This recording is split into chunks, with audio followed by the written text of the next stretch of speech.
Oke, selamat siang teman-teman semuanya. Kembali lagi di saya dengan channel Raja Pinjol. Kali ini kita akan membahas ya, bagaimana berbahayanya pinjol itu sama dengan judol dan narkoba. Kenapa saya katakan demikian?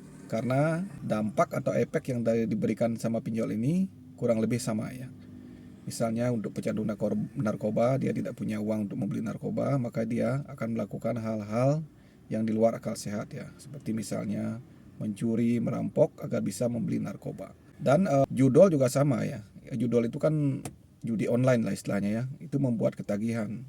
Kita diberi menang dulu sekali, terus itu dipancing, terus kalah lagi, terus menang lagi. Tapi sebenarnya itu udah diprogram ya teman-teman. Kalau Anda bermain judi online itu sebenarnya penipuan. Sudah dipastikan 100% Anda itu kalah. Terus bagaimana dengan pinjol?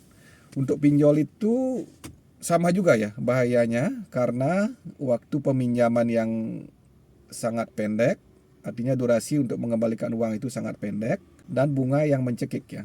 Bunga pinjol di Indonesia itu 0,3% per hari teman-teman. Itu berarti 9% per bulan. Untuk per tahunnya berarti sekitar 100% lebih. Jadi bunganya itu mirip-mirip banget dengan lintah darat ya.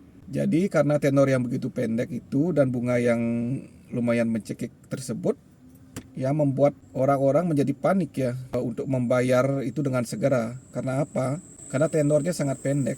Jadi bisa melakukan hal-hal yang di luar akal sehat juga, seperti misalnya merampok bagi yang bekerja di perusahaan, mungkin mencuri uang perusahaan, mentilap uang perusahaan dan lain sebagainya. Dan jangan lupa juga teror debt collector pinjol itu sangat-sangat barbar teman-teman. Mau maki-maki orang, terus tuh mencemarkan data pribadi kita, penyebaran data disebarkan di sosmed, di Facebook, di Instagram, di TikTok dengan tulisan-tulisan yang agak-agak serem ya, seperti buronan pinjol lah, maling uang perusahaan dan lain sebagainya. Dan sampai saat ini kita juga mendengar ya banyak sekali kasus bunuh diri dalam pinjol itu. Ya sampai saat ini kita lihat belum ada penegakan hukum ya untuk kasus-kasus seperti ini. Padahal buktinya itu sudah ada ya, di HP-nya itu sudah ada WA pengancaman, aplikasi pinjolnya sudah jelas, dan sampai saat ini belum pernah saya lihat debt collector itu ditangkap atau diproses secara hukum ya. Mungkin teman-teman bisa koreksi kalau saya salah ya. Selama ini banyak sekali kasus-kasus bunuh diri itu DC-DC penteror ini belum diproses hukum. Makanya sampai saat ini mereka terus berlanjut melakukan hal-hal seperti itu karena memang tidak ada efek jera bagi mereka ya. Sudah mengakibatkan korbannya itu stres, depresi, bahkan bunuh diri, dan itu terlepas dari hukum ya. Padahal itu sebenarnya sudah pelanggaran berat ya. Melakukan intimidasi, melakukan pengancaman, sampai akhirnya nasabah pinjol ini depresi dan bunuh diri. Ini sudah suatu kesalahan yang sangat besar ya teman-teman. Jadi apa yang harus dilakukan sekarang? Jadi bagi yang belum mengenal pinjol, teman-teman harus bersyukur ya. Semakin sedikit teman-teman tahu tentang pinjol itu semakin baik.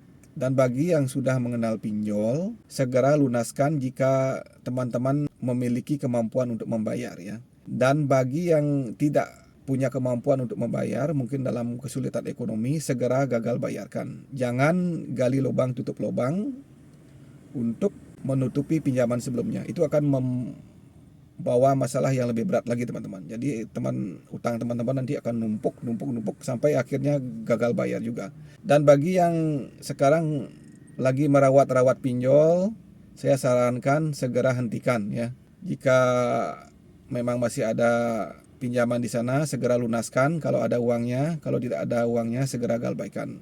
Percaya deh sama saya, cepat atau lambat bagi yang merawat pinjol itu Anda akan menjadi nasabah yang gagal bayar. Ya nanti Anda bisa buktikan omongan saya ya. Jadi saya sudah mengalami seperti ini ya, jadi saya bisa ceritakan apa yang terjadi.